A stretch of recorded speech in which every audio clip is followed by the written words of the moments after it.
দৌড়ে জাতীয় ও আন্তর্জাতিক পর্যায়ে অসাধারণ অবদানের জন্য স্বীকৃতি পেলেন ক্রীড়াবিদ ইমরানুর রহমান। ২০২৩ সালের বিএসপিএ বর্ষসেরা ক্রীড়াবিদের পুরস্কার জিতলেন তিনি।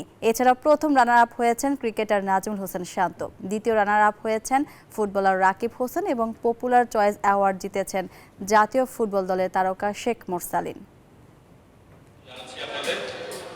১৯৬৪ সাল থেকে দেশের ক্রীড়াক্ষেত্রে পুরস্কার দিয়ে আসছে বাংলাদেশ স্পোর্টস প্রেস অ্যাসোসিয়েশন বিএসপিএ।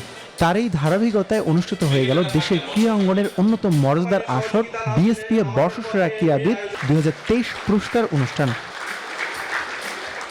রাজধানীর একটি পাঁচতারকা হোটেলে জমকালো অনুষ্ঠানের মাধ্যমে ক্রীড়া অঙ্গনের ২০২৩ সালের সেরাদের পুরস্কার দিয়েছে বিএসপিএ। এবার মোট ১৬টি ক্যাটাগরিতে সর্বমোট ১৮ জন বর্তমান ও সাবেক ক্রীড়াবিদ, সংগঠক এবং সংস্থাকে পুরস্কৃত করেছে সংস্থাটি। বর্ষসেরা ক্রীড়াবিদ হয়েছেন দৌড়বিদ ইমানুর রহমান। প্রথম রানার আপ হন ক্রিকেটার নাজমুল হোসেন শান্ত।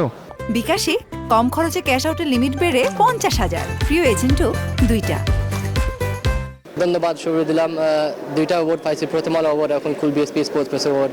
আপনারা সবার সাপোর্ট দিলে আমার মোটিভেট করে ফিউচারে দিচ্ছে। দ্বিতীয় রানার আপ হন footballer Rakib Hossain. Popular choice award জিতেছেন জাতীয় দলের তারকা ফুটবলার শেখ মোরসালিন। এই পুরস্কারটা আমাকে আরো সামনের দিকে এগিয়ে যাওয়ার জন্য খুবই ইন্সপায়ার করবে। তো ইনশাআল্লাহ আশা করতেছি সামনে আরো ভালো করবে। ধন্যবাদ জানাই কুল বিএসপিকে, যারা আমাকে এত বড় একটা পুরস্কার নমিনেশন দিয়েছে এবং মনোনীত করছে। এছাড়াও আরও বেশ কিছু ক্যাটাগরিতে দেওয়া হয়েছে পুরস্কার। ছেলেদের ক্যাটাগরিতে বর্ষসেরা ক্রিকেটার হয়েছেন নাজমুল হোসেন শান্ত এবং মেয়েদের ক্যাটাগরিতে বর্ষসেরা ফারজানা হক পিঙ্কি, বর্ষসেরা ফুটবলার রাকিব হোসেন, বর্ষসেরা অ্যাথলেট ইমানুর রহমান, সেরা বক্সার সেলিম হোসেন এবং সেরা শুটার কামরুল নাহার কলি।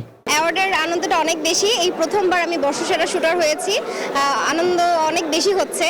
বিএসপি এর সেরা টেবিল টেনিস খেলোয়াড় হয়েছেন রাহিম লিওন বুম। উদীয়মান ক্রীড়াবিদ শেখ মোরসালিন। বর্ষসেরা দল অনূর্ধ্ব ১৯ ক্রিকেট দল এবং বর্ষসেরা কোচ হয়েছেন আলফাজ আহমেদ। বিশেষ সম্মাননা পুরস্কার পেয়েছেন মঞ্জুর হোসেন, তৃণমূল সংগঠক মোয়াজ্জেম হোসেন এবং সেরা সংগঠক কাবাডির সাধারণ সম্পাদক হাবিবুর রহমান। আসমাউল মুত্তাকিন, নিউজ 24, ঢাকা।